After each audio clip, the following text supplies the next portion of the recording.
Habemus Papam, que dice la tradición cristiana, católica en este caso. Todavía no sabemos quién es porque hemos visto la fumata, pero todavía no sabemos quién es el nuevo Papa. Seguro que cuando lo escuchen ustedes ya sabrán quién es el nuevo pontífice. Pero de momento, lo que sí que tenemos claro a esta misma hora es que este es el programa número 79 de Tónica Replicante. Aquí hablamos de cine, series, libros, revistas y otros.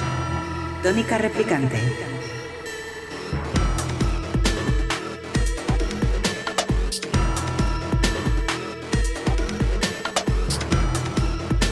Tónica Replicante. Querido Beto Zúñiga, ¿cómo estás? Muy contento como siempre, un honor estar acá y efectivamente además de habemos Papam, también habemos bombardeos, Pakistán, India, ¡guau! ¡Qué terrible, terrible! Está la cosa cruda, decís allí Se también. está poniendo raro el mundo. Está poniéndose raro. Bueno, ya llevaba raro un Sí, tiempo, pero ahora se está sí, todavía pero poniendo cada vez más raro. Nosotros, como somos gente rara de por sí, pues claro. estamos en nuestro hábitat natural. Y en este caso, como siempre, dentro del mundo del cine, la televisión y la literatura, como no, porque también hemos hablado aquí de libros, pues hoy tenemos invitado otra vez. Primer argentino exclusivo, Sí, sí, sí, ¿sí? Porque hemos desde el cono tenido. sur del continente americano. Correcto. Bueno, pues preséntalo tú, que es una gestión que has hecho tú, como casi todas las que tienen que ver con los invitados. Así que preséntanos al invitado que tenemos hoy, que es un director, guionista y dramaturgo y docente Eso de es, Argentina. Así que cuéntanos. tenemos a otro invitado de lujo como siempre en este momento, está acá detrás de su pantalla, micrófonos, mi querido amigo Marcelo Adrián Sánchez, desde Baires, desde la ciudad de la furia. Vamos a platicar sobre su trayectoria, vamos a platicar también un poco sobre el Eternauta, ya nos contará él cómo es su vínculo con esta mítica historieta de Argentina. Y bueno, pues darte la bienvenida, mi querido Marcelo Adrián, qué gusto saludarte. Hola Beto, buenas tardes, ¿cómo estás? Un gustazo también, gracias por la invitación. Javier, un gusto conocerte también, gracias por la invitación, felicitaciones por los 79 episodios, programas, etcétera, etcétera. Todo un logro. Sí, señor, así ha sido esto. Y bueno, además de lo que ya he dicho, Javier, me gustaría presentarte también más en forma. Marcelo Adrián Sánchez, ya lo decía, además de director, guionista, ha también trabajado en cine publicitario durante 15 años. Comenzó a dedicarse a sus proyectos personales como director, como guionista, y en el 2016 se estrena con su primer largometraje de ficción, Siete Mares, con el que obtuvo el laurel de mejor director en el Festival Internacional de Cine de Bogotá al año siguiente, en 2017. Luego su segunda película, el documental Anime Cherry, rodado justamente en mi natal Michoacán, pues ha obtenido muchos reconocimientos, ha estado girando por diferentes lugares, entre ellos el premio a la mejor película en los festivales de Uruvati y Gangtok, India, y en el 2018 estrenó su primera obra de teatro, Mi nombre es Viento. Ahí, después de estar recorriendo varias salas de Buenos Aires, en el año 2022 fue reconocida su obra Mi nombre es Viento en el Festival de Teatro Progresista de Venezuela. En enero de este 2025 se estrenó su más reciente película, el largometraje de ficción Requiem para un amor eterno, que se trata de una tragedia de amor vampírica que hace un homenaje al cine expresionista alemán de comienzos del siglo XX. Y bueno, entre muchas otras cosas, es lo que podemos decir de nuestro invitado del día de hoy. Y me gustaría que Javi iniciara con la ronda de las preguntas. Te vamos a bombardear con unas cuantas preguntas, querido.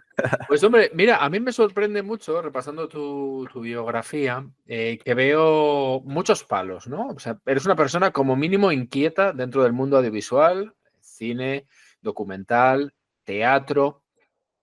¿Esto significa que no has encontrado tu sitio todavía? ¿O eso, como decimos aquí, es que eres un culo inquieto y quieres tocar todos los palos, quieres probar un poquito de todo por aquello de eso, de probar qué tal? Creo que un poco de las dos cosas. Soy, sí, muy inquieto en cuanto sobre todo al audiovisual, soy muy inquieto. Y lo del teatro creo que tiene que ver también con eso, con mi inquietud de búsquedas y de meterme en otros lenguajes. Eh, Mi incursión en el teatro todavía, como decimos acá en Argentina, es muy toco de oído, ¿no? No tengo mucha. Mi nombre es Viento es, de hecho, mi segunda obra de teatro escrita y es la primera que se montó. Yo la produje, obviamente no la dirijo todavía no me animé a dirigir teatro, todavía, ¿eh? Denme un tiempo nomás. Bueno, Y después creo que un poco también lo otro, que quizás no de una forma negativa, pero no he encontrado mi lugar en cuanto a, si me preguntas cómo me siento más como guionista, como director, no sabría decirte. Eh, Disfruto más la dirección. Hace poco escuché acá un director y un periodista argentino que sigo mucho, es muy divertido, sabe mucho de cine y sigo todas sus columnas, se llama Sebastián De Caro, y voy a parafrasearlo, no exactamente, pero él decía, quisiera morir en el set de rodaje de una película que nunca se va a estrenar, que nunca se va a terminar de rodar. qué bueno. Y Claro. creo, me siento muy identificado con eso. En cambio, el proceso de guionista creo que lo disfruto cuando termino de escribir.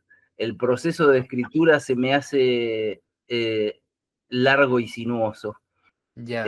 Por momentos lo disfruto y por momentos oh, estoy cansado y no le encuentro la vuelta a esto y quiero tirarlo por la ventana y así, paso por todos los procesos, ¿no? ¿No tendrá culpa algo de ser perfeccionista también, que no termina de convencerte nunca lo que terminas?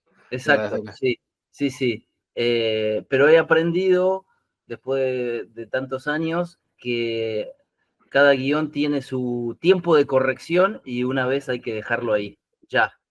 Porque Claro, uno puede estar corrigiendo toda la vida si quiere, ¿verdad? Eh, Coincido. Ujú. tiene que volver finito el proceso, ¿no? exacto, sí, Oye, mi exacto. querido Marcelo, antes de preguntarte cómo empezaste en estas andadas del cine, qué fue lo que te motivó, quisiera hacerte una pregunta más puntillosa, ¿no? ¿Cómo está el cine argentino actualmente? Y hago esta pregunta porque tiene que ver con el tema con el que vamos a cerrar el programa, que es El Eternauta, esta serie de Netflix maravillosa que nos está poniendo muy en alto el nivel del cine argentino actual en su manufactura, en su narración, en su postproducción y en un montón de cosas. ¿Cómo ves tú el cine argentino actualmente? Bueno, obviamente te voy a dar una opinión, por supuesto, al ser mía, bien subjetiva, ¿no? Sí, sí, por Y, supuesto. y creo que este es el peor momento del cine argentino, a pesar del Eternauta. Eh, ¿Por qué digo esto?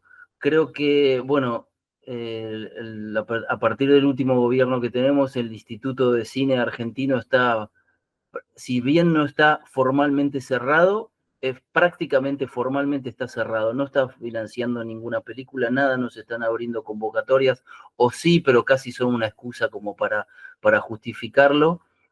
Y el cine argentino ha sido siempre, tanto por capitales privados, sean nacionales o sean extranjeros, como financiados por el Instituto de Cine, siempre fue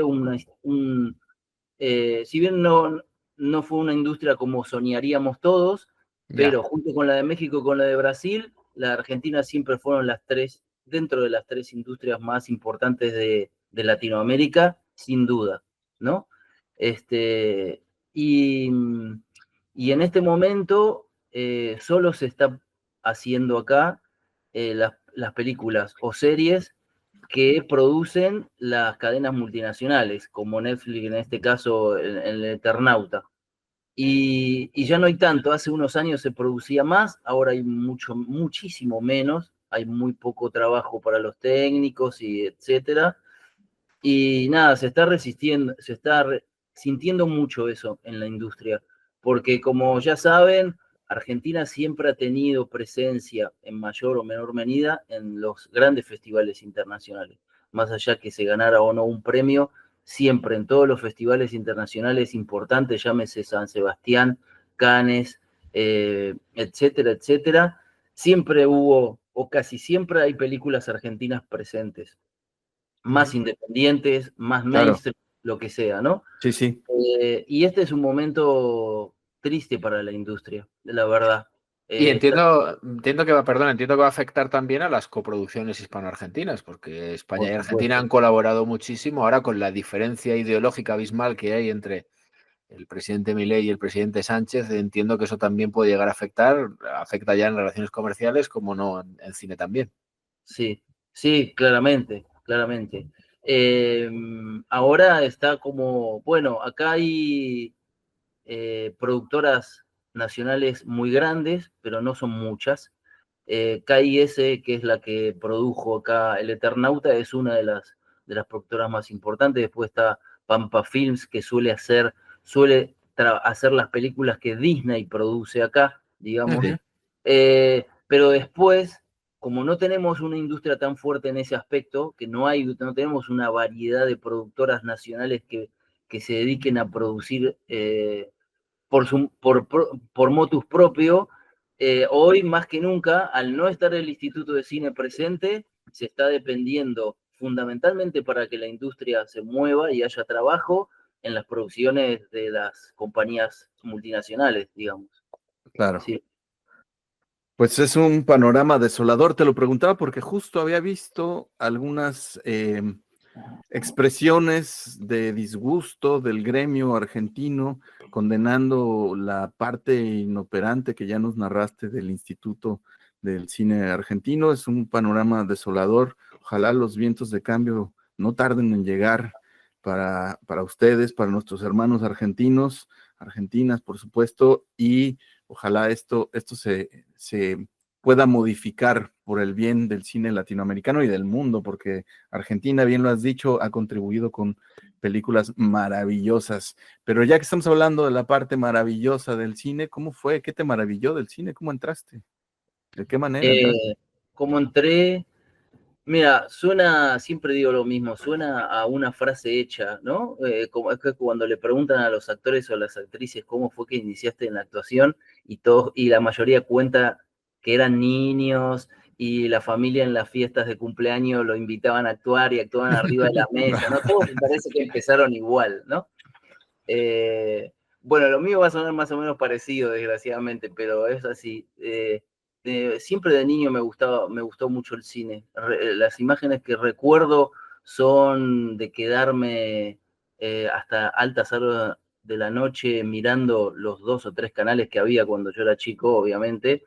Eh, y te hablo de tener 6, 7 años y quedarme, anotar del diario, del periódico, qué película daban a la noche y quedarme en la trasnoche en la una o dos opciones que había en esos tiempos a mirar alguna película. Y recuerdo mirar mucho cine italiano del neorrealismo italiano, mucho Mastroianni, mucho Sofía Loren, etcétera, etcétera, ¿no? Muchas películas de terror, por supuesto, el cine de género me gusta mucho.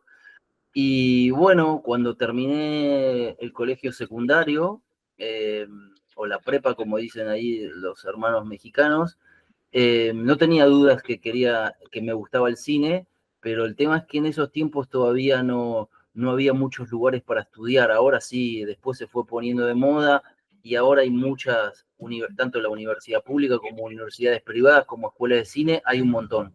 En aquellos tiempos no, entonces uno no lo podía ver como una carrera a seguir, ¿no? Como una profesión.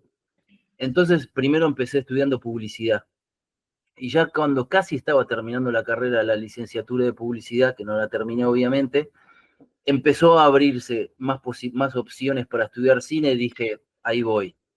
Y bueno, fue así que dejé la carrera y estudié la licenciatura, no licenciatura, en ese tiempo era una tecnicatura de cine y así empecé. Los primeros años cuando egresé, trabajé mucho en televisión, hasta que de a poquito entré en la industria y como bien decías en mi breve reseña, empecé como jefe de locaciones o productor de locaciones, no sé cómo le dicen ustedes, es lo mismo. Ujú. Y así entré, fui una productora de cine publicitario, dije me vengo a ofrecer para trabajar aquí me dijeron, bueno, necesitamos un jefe de locaciones. Ah, no sé lo que es eso, le dije, nunca lo hice. Bueno, nosotros te explicamos. Bueno, y así empecé. Buenísimo. En la biografía que nos ha dicho Beto antes, me ha parecido escuchar algo de expresionismo alemán como una referencia Sí, tuya.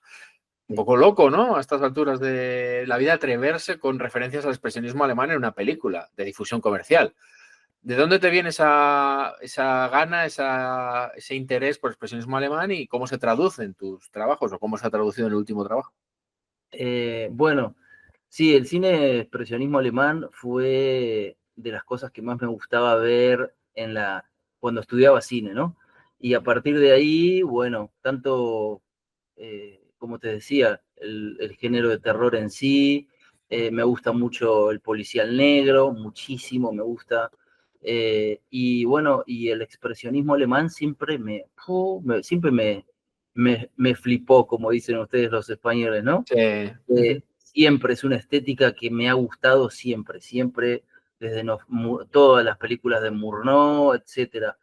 Y cuando me embarqué en este proyecto, en mi última película, que nació nació en Morelia, en la primera vez que estuve en Morelia, que fue hace 10 años atrás, el guión se empezó a escribir ahí, lo empecé a escribir con hoy una amiga muy querida, en ese momento era alumna mía, y yo tenía esa idea hace bastante tiempo, que tenía que ver con dos personajes. A mí me gusta mucho la mitología, siempre tomo cosas de distintos lugares de la mitología, de griega, romana, china, vikinga, latinoamericana, etcétera, no importa. Tomo cositas, ¿no? Y había dos personajes, tanto el de Lilith como el de Caín, que siempre me parecieron interesantes. Y tenía como una idea dando vuelta ahí, y ahí se empezó a desarrollar el guión. El guión originalmente, el proyecto, siempre iba a ser una película sonora tradicional. Cuando fui buscando financiamiento, no encontré, hasta que en algún momento dije, bueno, la hacemos independiente, la financio como sea. Por suerte tengo buenos amigos, colegas y profesionales de primer nivel que siempre que me embarco en alguna locura de algún proyecto me acompañan. Es un privilegio y siempre un agradecimiento que tengo. Y en un momento dije, bueno, vamos a hacer Requiem. La llamo a mi amiga Paulina de Morelia, le digo, Paulina, vamos a hacer, de Ciudad Hidalgo en realidad. Le digo, Paulina, vamos a hacer Requiem, año 2023. Me dice, bueno, la voy a producir y bla, bla. Vamos a ver cómo hacemos. Y en ese camino de meterme ya como productor exclusiva, en principio, ¿no? Para luego pasar a lo de director, dije, de alguna manera tengo que reducir costos porque no voy a poder con todo. Y, y lo primero que hice dije, bueno, ¿en qué área puedo recortar? En sonido, pensé.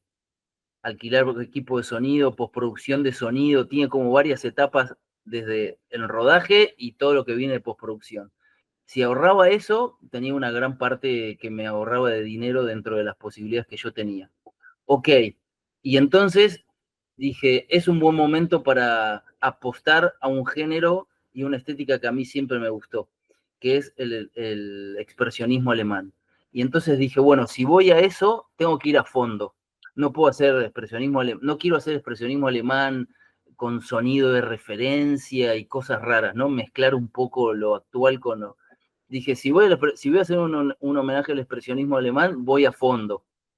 Y entonces ahí decidí que iba a ser una película muda, que iba a ser en blanco y negro, que iba a tener formato 4:3 y que iba a tener musicalización, digamos, no es insonora completamente, ¿sí? Es muda desde las actuaciones y no hay sonidos, salvo una banda de sonido compuesta específicamente para la película. Y Convertir la así, necesidad en virtud.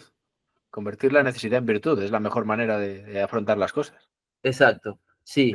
Me pareció apostar a eso, ¿no? Al 100%. Sé que seguramente iré en detrimento quizás en gran parte desde el punto de vista comercial, pero me pareció que dije, bueno, si voy a ir por ahí, será apostar a una película de culto, una película de nicho, una película que tendrá su capacidad de venta por otro lado, digamos, no por lo masivo, sino por ese lado, ¿no?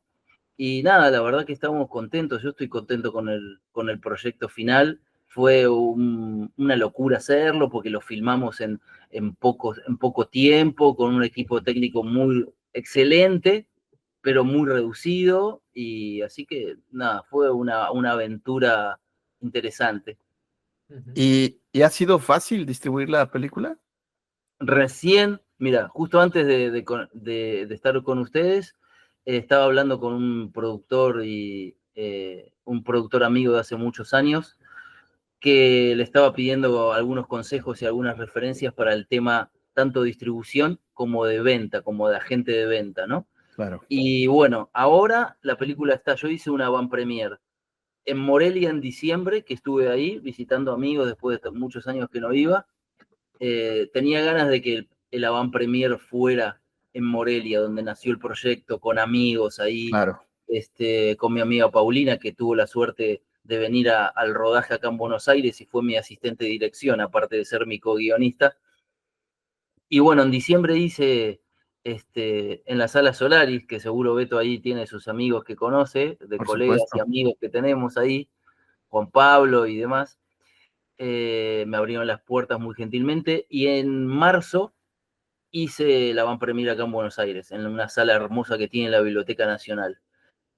Y la idea de ahora es hacer todo lo que pueda de calendario de festivales todo el año, y en el camino ir buscando agente de ventas y distribuidor para fin de año y encarar el año que viene en ese sentido, digamos, ¿no? Así que en eso Genial. estamos ahora. Entonces está todavía en su fase de festivales. Pues mucho Sí. éxito te deseamos, por supuesto. Gracias, Beto, gracias. A mí me fascina mucho, lo hemos hablado mucho Beto y yo con personajes que han venido a visitarnos, los diferentes lenguajes que se hacen en función del formato en el que estás trabajando. El lenguaje de la dramaturgia es distinto al del documental, es distinto con matices al de la ficción. Me cuentas que el proceso de guionización es un proceso especialmente estresante, ¿por qué no? En lo psicológico y en lo profesional y en lo laboral. ¿Cómo haces para distinguir qué historia te va a casar mejor con el teatro, con la ficción, con el lenguaje documental? ¿Cómo es ese proceso creativo y de escritura?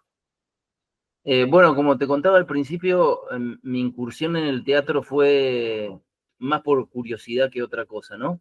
Y por otro lado, también tenía que ver con que, Beto lo sabrá perfectamente, los procesos del cine son largos, ¿no? Y casi que no dependen de uno en la totalidad. Digo, uno puede escribir con todo el amor y de que te queda el mejor guión, pero después viene la producción, buscar dinero para eso, el rodaje y lo que estábamos hablando ahora, distribución, venta, son procesos largos, ¿no? Y a veces entre que uno termina el guión y empieza ese proceso, a veces pasa mucho tiempo, muchísimo tiempo. De hecho, en este que te cuento, desde que empezamos a escribir hasta que se terminó, pasaron casi 10 años. Y entonces, en algún punto, en un momento, dije, necesito canalizar la escritura en algo que yo tenga más a mano para verlo realizado en forma más inmediata. Porque Ajá. si no, el proceso de cine siempre te estresa y entonces uno se tiende a desilusionarse mucho. Yo hablo mucho con mis alumnos sobre eso. Se van a desilusionar, tienen que tener paciencia. El cine no es que se escribe y al otro día hacemos la película. No, no sucede, salvo que seas un multimillonario, ¿no? Que no es Claro. nuestro caso, el mío por lo menos. No, ni el mío tampoco. No, no. Claro.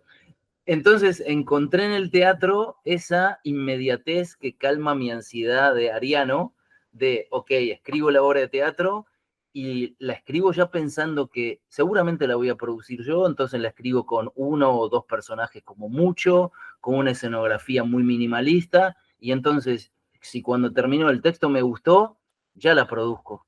Busco un actor, dos actores, una escenografía con una silla y otra cosa, y listo, a montarla.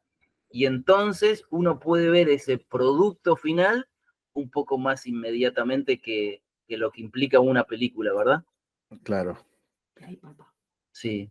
Así que pasa por ahí, sobre todo por ahí, por la curiosidad del género. Es un desafío escribir este teatro, los primeros tiempos fue escribir una hoja, no, esto no va, chequearlo con gente de dramaturgos con años de experiencia, y que me decían, no, pero esta obra de teatro es muy cinematográfica, esto no lo vas a poder hacer nunca, y entonces volver a la Claro. reescritura. Ujú. ¿Ya? Sí. Una vez más, la necesidad de convertirla en virtud, me parece, y la gestión de recursos de todo tipo, los económicos, pero también los emocionales y los laborales, ¿no? Es como... Pero me ha gustado mucho lo que has dicho de la gestión de la frustración que les enseñas a los alumnos, hay que gestionar la frustración, pero Sí. es jodido, ¿eh? Gestionar la frustración, sobre todo cuando tu manutención puede llegar a depender de ello, ¿no? O una parte, por lo menos. Es fastidiado gestionar la frustración. Exacto, sí. Y bueno, y las generaciones nuevas Lo gestionan peor todavía. tienen una tolerancia bajísima a la Nula. frustración, ¿verdad? Nula, podríamos decir nula, ¿verdad? Lo quieren todo rápido y que no les cueste mucho. Claro, exacto. No todo es un reel de Instagram, chicos. Sí, así Es empiezan. que justo por eso te preguntaba cómo le estaba yendo a la película, a tu última película, porque de entrada una película que no tiene sonido, ¿no? De entrada una película que puede ir pues en blanco y negro, de entrada una película que puede parecer que lleva otro ritmo, pues evidentemente no cuadra con esto, ¿no? Con la inmediatez a la que están acostumbradas las nuevas generaciones. A mí me sorprende que literal su nivel de atención es menos de 5 segundos.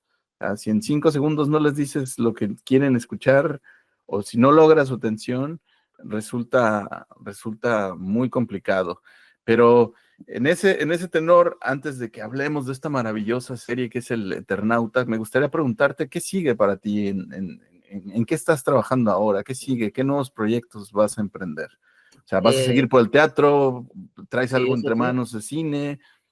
Teatro, tengo ahí un par de proyectos que los empecé a hacer anotaciones. Yo tengo así a lo antiguo, ¿no? Tengo mis pequeñas libretitas de anotaciones donde si voy en el tren o en el metro y se me ocurre algo, anoto. Y ahí estoy con un par de horas de teatro. Y de cine, mira, justo ayer vengo de tener una reunión, de tomar un café con un escritor. En realidad él es abogado, pero tiene como su parte de hobby de escritura, y llegó por una amiga, me llegó a mis manos hace poquito una novela de él, que me pareció súper interesante y me pareció súper cinematográfica, y me dio ganas de hacer una adaptación cinematográfica de esa novela, y ayer justo lo googleé, lo busqué, y ayer nos encontramos a tomar un café, le conté un poco mi historia y le dije, mira, si te parece interesante, me gustaría que me autorizaras a hacer la adaptación de esta novela porque me gustó mucho, me parece que puede ser una gran película. Y bueno, por suerte me dio el ok, así que ahora empezaré con anotaciones de la novela y empezaré la escritura cuando sea posible, ¿no? En eso estoy ahora. En una ficción, genial, pues. Sí, ficción, por ahora ficción, sí, sí. Bien. Hablemos del Eternauta, si queréis, que veo que estás No, deseándolo, Beto. no, es que tenía un par de preguntas de temas de su trayectoria, etcétera, etcétera.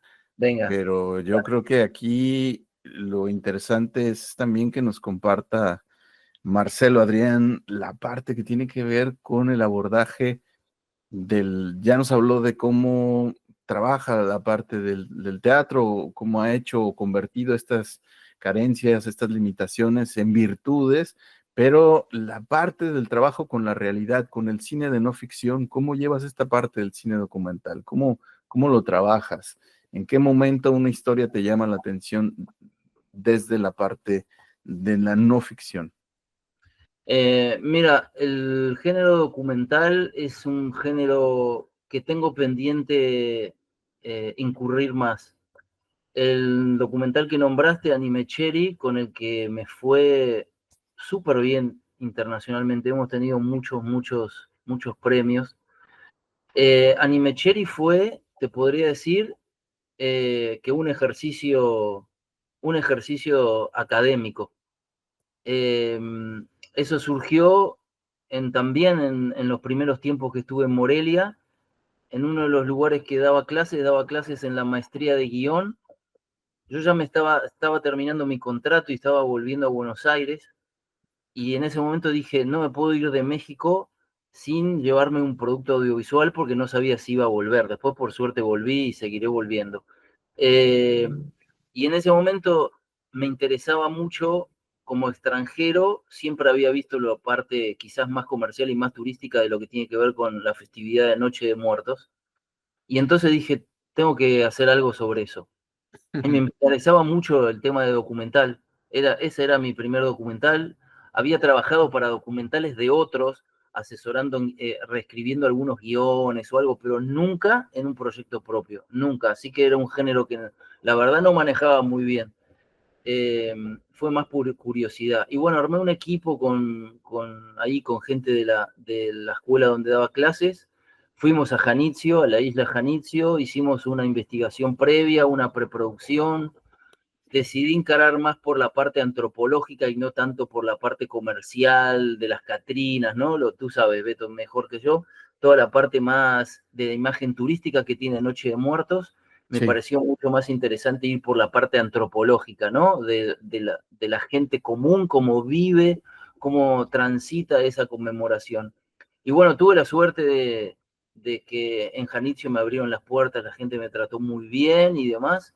Y bueno, y ahí fuimos a filmar el documental, casi que es un mediometraje, pero está filmado casi como si fuera en tiempo real en 24 horas que estuvimos en la isla, ¿no? Fue una experiencia fantástica. Y aún hoy me siguen llegando comentarios de gente al que le llega el documental y me dicen, hey, nos gustaría pasar el documental de tal lado. Y no sé, ¿y cómo te llegó el documental? Porque no te lo mandé, no, me lo pasó un amigo de tal lugar. Como que en un momento se liberó y el documental hizo su propio camino independientemente mía, ¿no? Así que el documental, después de eso, no volví a pasar por ese género y es algo que en algún momento volveré. Sí, tengo que encontrar la temática que me enamore, ¿no? Que en ficción lo encuentro más rápido. El documental todavía no lo tengo tan aceitado el gusto. claro. Estaba cuando me dijo Beto que íbamos a hablar contigo, estuve pensando en películas argentinas que yo recordaba y me acordé de una que me impactó muchísimo cuando la vi. Yo tenía 23 años, Martín H. Martín. Martín H es una película que me parece una absoluta obra maestra. He sido siempre fan de Cecilia Roth y de Federico Lupi. Además, también tiene participación española. No sé si en coproducción, pero sí por lo menos actores españoles. Y lo hilaba ahora con lo que decías del mal momento del cine argentino y acabo de darme cuenta que me parece una tragedia, Marcelo, que tú desde dentro consideres que el momento es muy malo, porque además es que yo recuerdo que me acerqué a Martín H. cuando era un argumento que no me interesaba demasiado, no me pareció una película atractiva, pero me puse a verla y me enganchó desde el primer instante hasta el último, ¿no? Y me llevé un soponcio terrible Es una maravilla, Martín con Nacho. con lo que cuenta la historia y sobre todo cómo lo cuenta, ¿no? Entonces, no sé, es una reflexión que lanzo al aire ahora después de lo que venimos hablando, ¿no? Que me da mucha pena que el momento del cine argentino no sea el que debería y el que estaríamos deseando todos. Ya está. Y nombraste una película de uno de mis directores favoritos, que es Adolfo Aristarain, ¿verdad? Es Sí. junto a Leonardo Fabio, podría decirte, y Aristarain son como mis referencias de acá en cuanto a la narrativa. Son bien diferentes ambos, pero bueno, sí, Aristarain es un amor que tengo profundo por él. Y Martín H. es una película así intensa.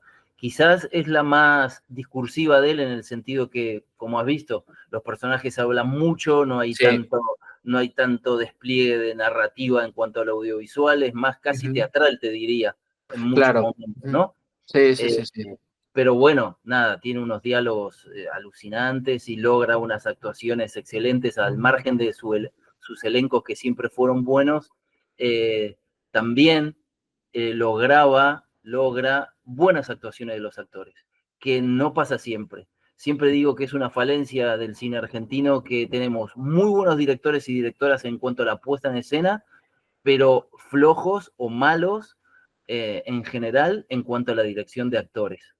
Y cuando nos metamos en el Eternauta, tengo algo para decir ahí sobre Vale, eso. sí, sí, sí. Mira, Es precisamente, no, que ahí precisamente vamos a hablar quería también. hablarte de la dirección de actores. El Beto sabe también que es un tema que me obsesiona mucho porque me genera fascinación. ¿Cómo se trabaja la dirección de actores? Es decir, tú, director, tienes un actor que no te está dando lo que le estás pidiendo, porque evidentemente la película es tuya, con mayor o menor poder de decisión. En Estados Unidos a lo mejor es nulo, nada más que montas y te dejan, pero cuando tu proyecto es tu proyecto vital y encuentras un actor o una actriz que no te está dando lo que le pides, ¿qué haces para reconducir la situación, Marcelo?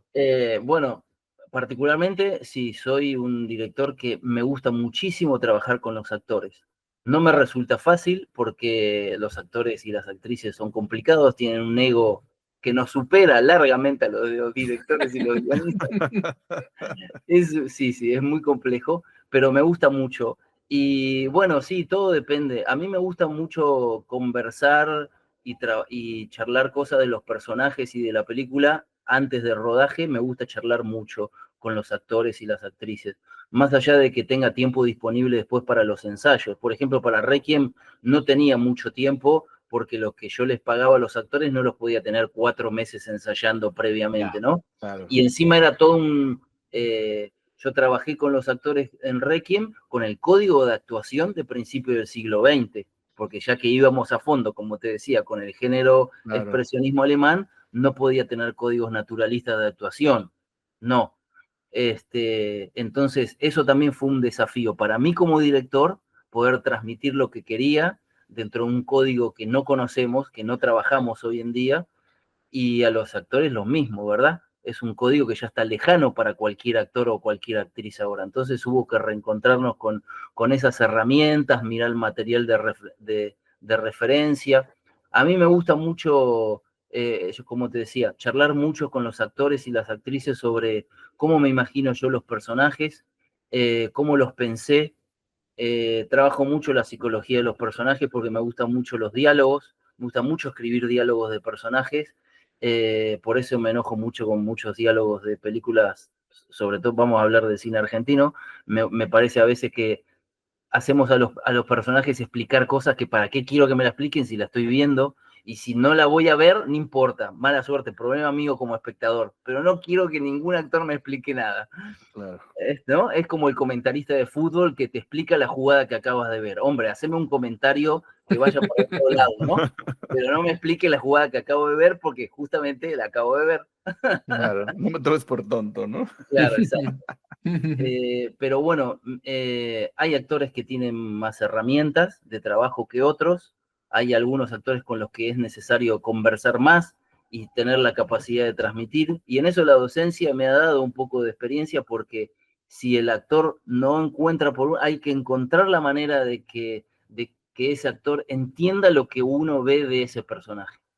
Y a veces hay que uno tiene menos tiempo, le lleva menos tiempo eso porque el actor o la actriz enseguida nos entiende y tiene las herramientas suficientes y nos propone cosas que tal vez nos llevan para otro lado, y otras veces no tienen tanta herramienta y hay que tener más paciencia de poder conversar y transmitir lo que uno quiere, ¿no? Pero es un tema, yo le doy la misma importancia que le doy a cómo va a ser, qué encuadre voy a hacer en esa escena. La misma importancia, porque el encuadre puede quedar hermoso, la fotografía puede quedar hermosa, pero si la actuación me quedó horrible, yo me agarro una depresión tremenda. Ya. ¿Prefieres actores profesionales a no profesionales o te es indistinto? No necesariamente, sí, no, me es indistinto. Sí, me es indistinto. Muy bien. Bueno, antes de hablar del Eternauta, quiero hacerte otra pregunta muy breve para la gente que nos escucha, porque nos escuchan en más de 20 países. Algo que me parece muy interesante es para quien no se ha acercado o no ha tenido la fortuna de ver cine argentino, del mejor cine argentino, ¿qué nos podrías recomendar? ¿Cuál es tu top 5, top 10? ¿Cuáles son tus películas argentinas favoritas que puedas recomendarle a la gente que nos escucha? Bueno, yo ya te nombré, les nombré dos directores que me encantan, que son Leonardo Fabio y Adolfo Aristarain. Si quieren, ahí tienen como dos estilos cinematográficos de distintas épocas argentinas, como para empezar con algo de los 60, de los 70, como es Fabio, y algo más 80, 90 y 2000, que es Adolfo Aristarain, ¿no? Esto es como Menotti y Bilardo, no tiene nada que ver el uno con el otro. No tiene nada que ver, sí, no tiene nada que ver. Es un país muy de extremos, Argentina también, como España. Y muy como variado. México, Como México, Latinoamérica. Como México, claro, sí. Claro. Sí, exactamente. Pero me parecen como dos directores que si alguien no vio nada de cine nacional, de cine argentino, puede empezar a incursionar mirando algo de ambos, cualquier película, no sé, cualquier película. Desde El Dependiente de Fabio o el romance del Aniceto, y Aristarain, la que nombraste, Martinache, cualquier película de Adolfo son excelentes. Y más aquí, quizás, un poco más tirando a los, sí, también a los 2000, pero más acá, a mí me gusta mucho Adrián Caetano. Él empezó con Pisa Birrafaso, que la codirigió justamente con Bruno Estañaro, que es el director del Eternauta, ¿no?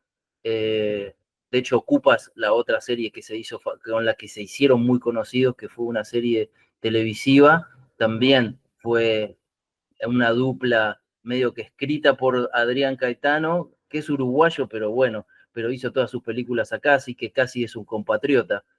Y bueno, Ocupa la dirigió también, gran parte de los capítulos la dirigió Bruno Estañaro. Adrián Caetano es un director que me encanta. Pisa Birrefaso, El Oso, El Otro Hermano, bueno, Crónica de una fuga, que es una de mis películas favoritas. Bueno, creo que ahí yo empecé, y después, a ver, particularmente no es una directora que me guste, pero Lucrecia Martel es alguien que sí es alguien que marca cosas del cine nacional. No es el cine que más me gusta a mí, pero reconozco que tiene muchas cosas súper interesantes. Así es una maravilla. A mí me gusta mucho cómo trabaja ella el concepto del sonido en el cine, que es algo que no se le da mucha importancia, sobre todo nosotros, pero bueno, también podría recomendarla, ¿verdad? Nada, ahí tienen varios directores con toda su filmografía que pueden entrarle de cualquier lado. Pues ahí está la recomendación. Y ya que estamos hablando de las recomendaciones, y dice Javi que ya me pica porque hablemos del A ver, antes de Eternauta. empezar, Marcelo, yo te tengo que decir que me está costando mucho ver el Eternauta. ¿Sí? Sí. Bueno, sí, me está costando mucho. ¿Han leído la novela o no? No he leído la novela, eso también Okay. es verdad. No importa, ¿eh? Mejor. Mejor. Vas a tener menos contradicciones que las que tengo yo, por ejemplo, que soy un fanático de la historieta. Entonces, ya partiendo por ahí, una de las grandes obsesiones mías es el sonido y me cuesta entender a veces algunos diálogos. Beto dice que es jerga, yo voy un poco más allá. Me da mucha pena que las grandes producciones, hay veces que tengan, en España pasa mucho, que las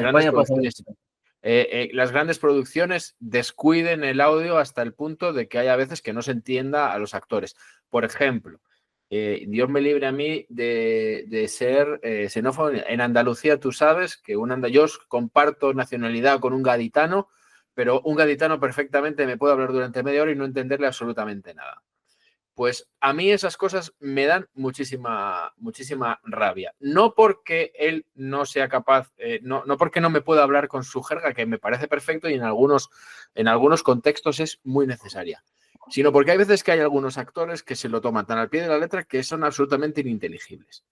No es que me pase eso con el Eternauta, no, pero sí que es verdad que hay algunas veces que me cuesta un poco seguir y eso me da pereza, ¿vale? Entonces, me está costando enamorarme de la serie como le ha enamorado a Beto desde un momento. Eso no significa que yo continúe con ella, porque continuaré y veremos a ver hasta dónde voy, pero el hecho cierto es que me está costando. Yo creo que te va a gustar mucho la serie. Creo que me parece que coincido con Beto, que creo que debe ser más por la jerga, porque el encuentro de sonido me sorprendió. En todo sentido, aspecto técnico la veo como impecable. Así que tal vez haya sido, o quizás una falta de modulación de algún personaje y entre que habla con algún lunfardo argentino, puede ser. Argentino, te ha costado. Sí. Yo confieso que la tuve que ver con subtítulos porque la quería disfrutar a la máxima potencia. No quería que una palabra, una Ajá, frase que no entendiera yo de la jerga, y me quedó claro que así fue. Por eso era lo que le comentaba yo a Javi, bien. que tuve que verla con subtítulos para también entender en estas partes de la dicción o en estas partes del acento propio de Argentina, ¿no? Que de repente no estamos tan habituados a Sí, escucharlo, claro. ¿no? Entonces, yo la disfruté, la vi de un tirón, Igual. con mi marida la vimos los 6 episodios, de repente no parábamos de verlos, seguía uno tras otro y de repente fue como, ¿qué ha pasado, no?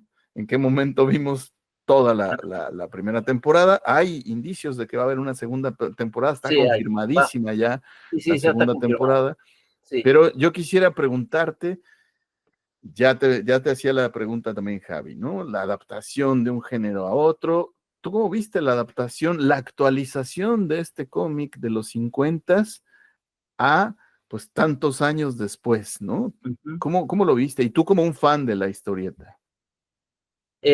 Bueno, obviamente como fan de la historieta, me he pasado casi toda mi vida cinematográfica o desde que leí la primera vez la historia, soñando con que alguna vez se hiciera El Eternauta, ¿verdad? Cuando a principio de pandemia empezaron a aparecer noticias que ya estaba en producción, en preproducción y demás, y que iba a ser una adaptación a tiempos actuales, fue mi primera gran desilusión, ¿verdad?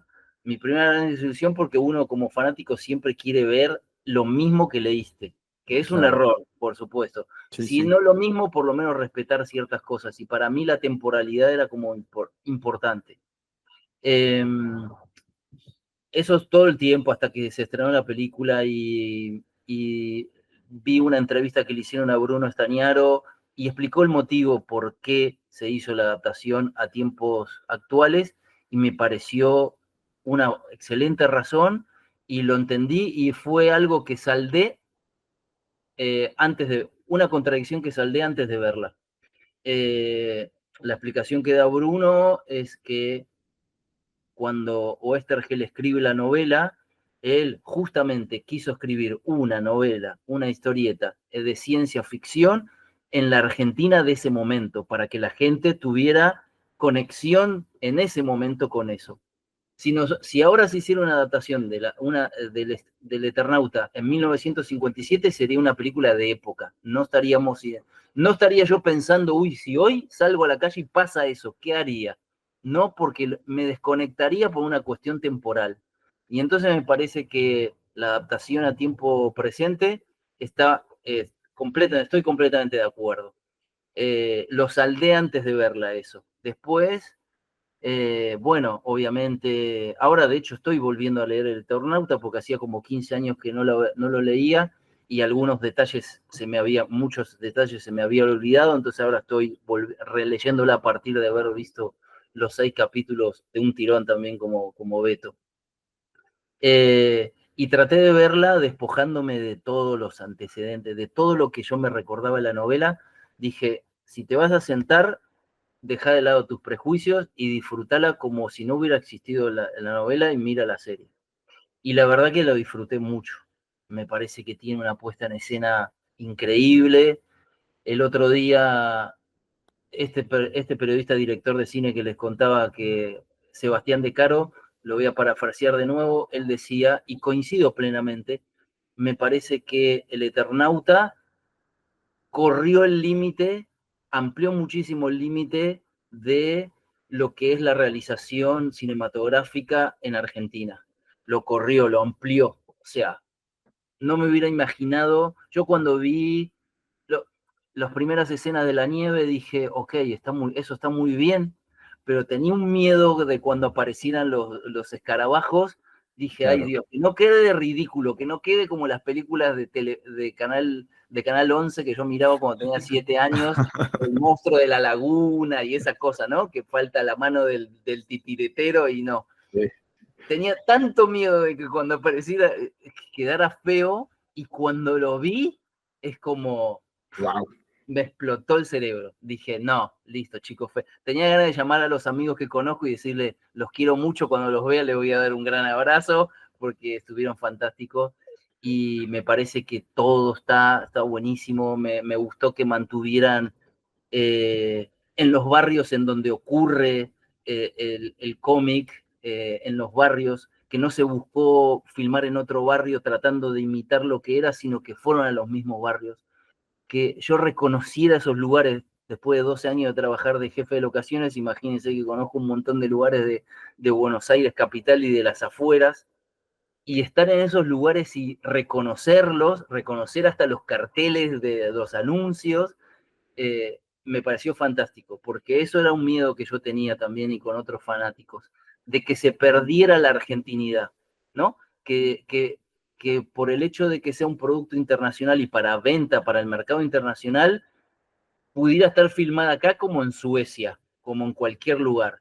Y no, me gustó mucho eso, me gustó muchísimo eso. De hecho, les diría que ahora que estoy leyendo el cómic de nuevo y encuentro el contraste más inmediato, los personajes hablan en realidad como hablamos nosotros. El lenguaje, si ustedes ahora toman contacto con el cómic, con la historieta, van a ver que tiene una forma más neutra. Hasta Juan Salvo habla de tú, que nosotros acá no usamos el tú, usamos el vos. Era más neutro el Eternauta. Entonces me gustó que en esa adaptación se haya argentinizado aún mucho más. Me parece que le da una identidad muy interesante. Y de la dirección de actores que decías que tenías que... De la identidad, a mí los personajes masculinos en general me gustan mucho. Bueno, ya puse algo en Facebook sobre Darín en particular. Si bien sé que tiene un carisma grandísimo, acá en Argentina estamos un poco aburridos de ver a Darín en todo lo que se hace, porque en cualquier momento decimos, van a hacer la adaptación cinematográfica de Mafalda y él va a ser de Mafalda. Falta que lo pongan a hacer de Mafalda. Pero me parece que está bien, ¿no? Yo creo que particularmente me hizo mucho ruido los personajes femeninos que están, el Eternauta, el personaje femenino que aparece es la esposa de Juan Salvo, y no están separados en el Eternauta. Acá sí aparecen separados. Sí. La casa acá en la serie es la de Favali, y en realidad en el cómic es la de Salvo. Los personajes femeninos, que tanto la que hace Andrea Prietra, que se llama la actriz que hace de la esposa de Favali, como Carla Peterson, que es una de las mejores actrices argentinas, pero me parece que se pusieron de acuerdo con Andrea Prietra para hacer una actuación, a mi entender, muy mala. Y digo muy mala, ¿por qué? Porque me parece que todas sus líneas de diálogo están recitadas, como si estuvieran haciendo la lectura previa que uno hace en los ensayos, ¿verdad? Y también hay líneas de diálogo que particularmente al personaje que hace de la mujer de Favali le pusieron muchas líneas de diálogo que hacen eso que yo les comenté al principio que odiaba, que me explican cosas que si el personaje se quedaba callado era mucho mejor la escena, y dice líneas muy obvias por momento. Pero sus actuaciones me parecieron muy mecánicas, como recitando los textos, no sintiéndolo, no me pareció para nada orgánico. Y contrasta mucho con los personajes masculinos, que están muy bien, porque el actor uruguayo justamente que hace de Favali me parece que es excelente. Está tremendo. Que el actor que hace de Lucas, el pelado que nunca me acuerdo cómo se llama, me parece excelente también. Y Ricardo me parece que dentro de su estilo, ¿no? Que siempre es Darín con ciertos matices, me parece que está bien también, que me permitió como soltarme un poco y no ver a Ricardo Darín andando por ahí con todos sus personajes atrás, ¿no? Me alegra mucho que digas esto de Darín, porque es algo que hablé yo con Beto, y Beto me dijo que exageraba.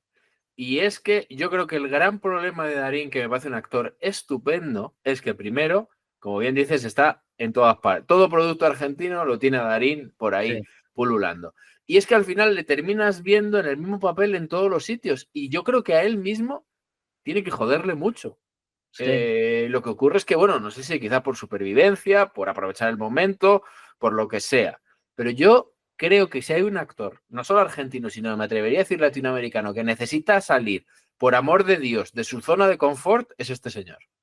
Absolutamente de acuerdo.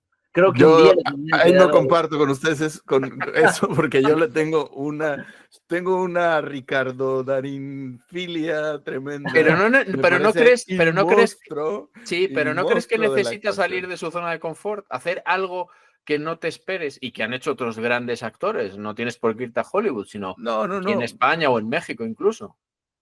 Es que podría decirte lo mismo con algunos actores mexicanos, que les pasa algo muy parecido, en que el registro, ¿no? Parece como que es siempre el mismo registro. Entonces, ahí entiendo lo que ustedes dicen, pero Mira, bueno, tiene un anuncio aquí del Banco de Santander sí, que dice que se queda mudo porque te sí, regalan un sí, sí, iPhone sí, sí. 16. Y dices, tío, es que es lo que haces en todas tus películas, tío. O sea, por favor. O sea, no sé, que le vistan de payaso, que haga de terrorista, no sé, haz algo, de verdad. O sea, algo distinto. Si A es que vas ver, a ganar. me vas a decir que el Darín de Nueve Reinas, el Darín del secreto de sus ojos, que el Darín del Eternauta, que el Darín de Relatos Salvajes, ¿es el mismo Darín? No sé Un si es el No poco. mismo sé. Darín. Es un bot. No Yo para tanto. quiero A ver, ser con una ligera variante. escúchame, que yo te reconozco que es un actor estupendo, pero que yo creo que nos haría un favor a todos, y a él mismo el primero, que saliera un poquito de su zona de confort. Sí. Es lo que Se me pienso. borró el nombre ahora, pero ¿cómo se llama el actor español que está casado con Javier Penélope Cruz? Bardem. Javier Bardem. Javier Bardem. Bardem. Javier Bardem es un actorazo a Sí, es niveles extraordinarios. es Y otro todas monstruo. sus películas tienen un personaje que le implica un riesgo de salir de Claro. su zona de confort. Yo creo que a Ricardo le falta eso, de decir, bueno, sí, ya sé que haciendo esto corto tickets y las películas venden y le soy funcional al negocio. Pero a esta altura de su vida ya no necesita dinero porque tiene un caché altísimo y demás. Estaría buenísimo que dijera, quiero hacer algo que, que hasta sienta que puedo hacer el ridículo. Y ahí voy. Muy bien, muy bien. Vamos Está muy bien, sois a unos imbéciles, pero muy bien. muy bien. No lo comparto. Bueno, me No, dejas no, una. no. Hay muchas cosas que decir. A ver, una cosa Sí. importante. Me parece un acierto grande que se visibilice también al autor de manera paralela o de pimponazo o de manera, pues, yo creo que hay que hablar también del autor. ¿Qué pasó? Fue un desaparecido de la dictadura militar, él junto a sus hijas, junto a sus yernos, junto a algunas de sus hijas, me parece, estaba embarazada. O sea, Sí. creo que es importante que también dentro de este gran éxito que está teniendo ya el Eternauta, las cifras son espectaculares. Lo leía del vicepresidente de Netflix en un post que hizo en LinkedIn. Los números son impresionantes, pero creo que no perdamos también de vista la otra parte, ¿no? Quien le dio vida a esto. Entonces, ¿cómo está viviendo Argentina esta parte? Porque hay que mencionarlo.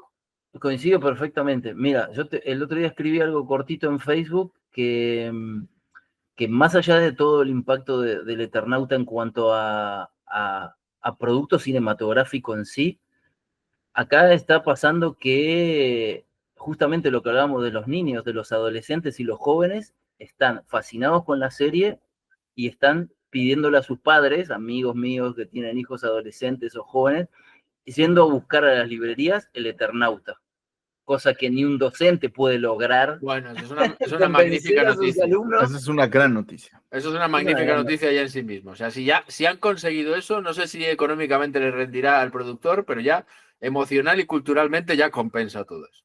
Compensa todo eso, que se conozca el cómic, que se vuelva a leer hoy por las generaciones jóvenes. Y después, yo una cosa que comentaba, que puse en Facebook el otro día es, en estos momentos, el mundo está tan mal, que la derecha más dura internacional y más cruel ha avanzado en todos lados. Que el eslogan o el tagline, como quieran decirle, del Eternauta sea, nadie se salva solo, y que eso se esté viendo en todos los lugares del mundo, me parece algo fantástico, una pequeña batalla cultural ganada. Lo Totalmente. veo así también. lo disfruto desde ese lado, ¿verdad? No, y es un hit, y es un hit en español, y es un hit en una industria que, como bien dices, no está atravesando su mejor momento, aunque sea televisión, y eso podríamos hablar mucho más de ello. Pero yo creo que tenemos que congratularnos de que esta serie ya ha irrumpido con tanta fuerza en Netflix y que sea todo un éxito, independientemente de que te pueda gustar más o menos, pero hay que reconocer las cosas. Y el producto Sí. funciona y es muy, muy recomendable. Bueno, ¿me dejas proceder ya, Beto, o tienes algo más que decir? Solo Ricardo quiero, Darín. a manera de conclusión, algo que me llena el pecho de orgullo de esta serie del Eternauta es que logra algo que ya mencionó Marcelo, que es supera los límites donde pareciera como que lo único que se puede hacer bien en ciencia ficción son aquellas grandes producciones donde está Estados Unidos de fondo, ¿no? Como escenario de fondo. No, aquí toda la parte, todo el diseño sonoro, la banda sonora es espectacular. Ahí Espectacular. está cualquier cantidad de los ídolos de la música argentina se escuchan en el Eternauta, ¿no? Desde bandas actuales hasta música folclórica, hasta incluso el canto de protesta está ahí presente también. Y hay una cantidad importante de tracks que hay que escucharlos y que remiten a una cultura argentina fuerte, que está muy bien argentinizada la serie y que eso habla de que se pueden hacer producciones de este calado, de esta envergadura en Argentina como en cualquier otro sitio del mundo, y que no solamente Estados Unidos es el dueño de la Exacto. patria potestad de la ciencia ficción. Eso es lo único que quería cerrar. Y bueno, pues adelante, mi querido Javi, por favor. Marcelo, a todos aquellos que se atreven a visitarnos a esta tónica replicante, les concedemos el título honorífico de replicante de honor. Entonces, te haremos llegar un diploma acreditativo que te cataloga como replicante de honor. En 79 programas, pues ya llevamos con 30 y pico. 34, eres el replicante número 34. 34, o sea que en 79 programas, 34 programas han tenido, bueno, 34 alguno menos porque ha habido programas con más de un invitado, pero pues eso, que ha sido un placer, Marcelo, tenerte entre nosotros. Como decimos siempre, te amenazamos con volver a llamarte para que vengas a acompañarnos cualquier día. Mucha suerte con tu proyecto, me parece de una valentía increíble, meterse de lleno en el expresionismo alemán por necesidad, por economía, por lo que sea, pero hay que meterse, que hay que tener unos huevos muy gordos, que decimos aquí en España, así que te vayan muy bien y muy bonito. Muchas gracias. Bueno, ha sido un placer, la verdad, compartir este momento con ustedes, hablar de cine y de demás. Y cuando quieran, acá estoy a su disposición para cuando quieran invitarme. Muchísimas gracias, Marcelo. Solamente para recordarle a la gente que nos escucha en todas las plataformas de streaming, agradecerles, por supuesto, pero solo para recordarles dónde pueden ver algunos de tus trabajos, dónde te pueden conectar, cómo podrían ver algo de tu obra.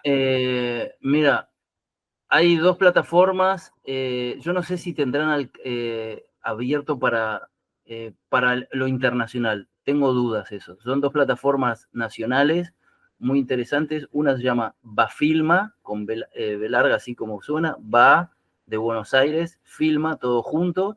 Ahí están, salvo la última, por supuesto, están mis anteriores películas, tanto mi primer largo, el documental y un cortometraje que hice hace 2 años atrás. Y después hay otra plataforma que se llama Octubre TV, que también están 2 de mis películas. Y después sí hay una plataforma que se llama, ¿cómo era? Latina, a ver, espera, que la voy a buscar. Red Latina, ¿no? Red Latina, sí. ¿Puede Red ser? Sí. Latina, que también son plataformas gratuitas. Todas las que estoy nombrando se pueden abrir una cuenta gratuita y ahí están mis anteriores películas.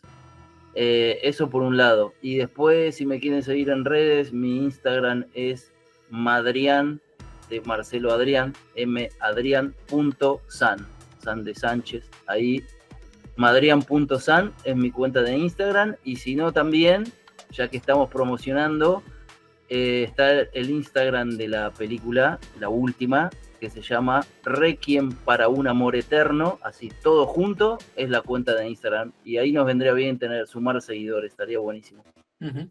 Buenísimo. Pues ahí está. Y nosotros también vamos sumando seguidores de vez en cuando en nuestro @tónica_replicante, donde ya somos más de casi 140 seguidores y en los que, a pesar de que no publicamos nada, pues siguen creciendo poco a poco Bien. los que nos visitan. O sea que cuando empecemos a publicar nos Olvídate, vamos a lo vamos a multiplicar. reventar. Nos vamos a multiplicar.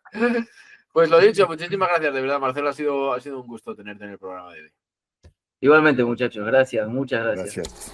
Aquí hablamos de cine, series, libros, revistas y otros. Tónica Replicante. Tónica Replicante.